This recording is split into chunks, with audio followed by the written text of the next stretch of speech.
Hematopoiesis. Welcome to today's lecture on hematopoiesis, the process of blood cell formation. In this concise session, we will explore the fascinating journey of blood cell production within our bodies. Let's begin. Hematopoiesis, the process of blood cell formation, occurs primarily in two main sites during different stages of life.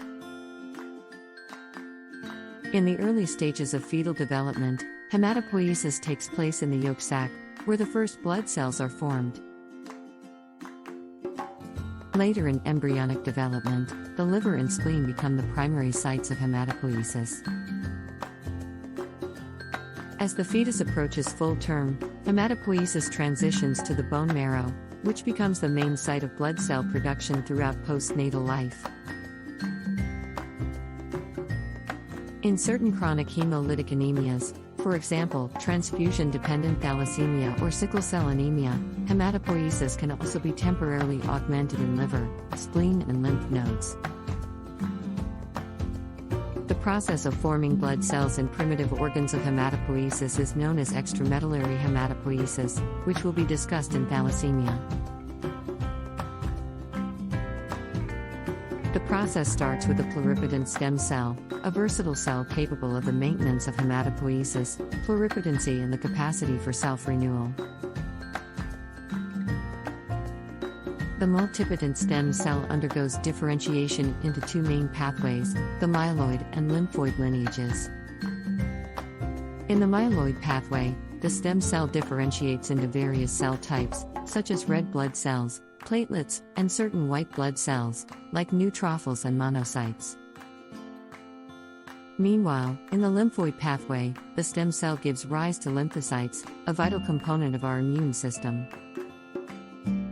B cells and T cells are two primary types of lymphocytes responsible for identifying and neutralizing pathogens and foreign invaders.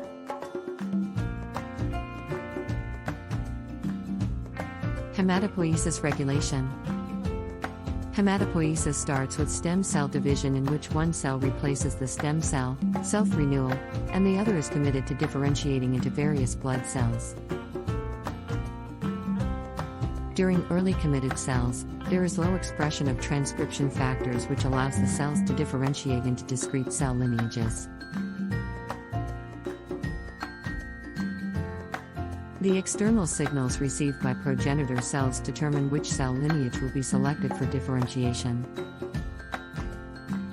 Growth factors play a pivotal role in hematopoiesis, the process of blood cell formation.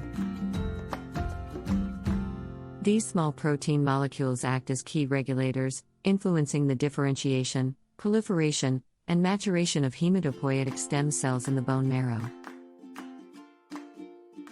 Growth factors play a pivotal role in hematopoiesis, the process of blood cell formation.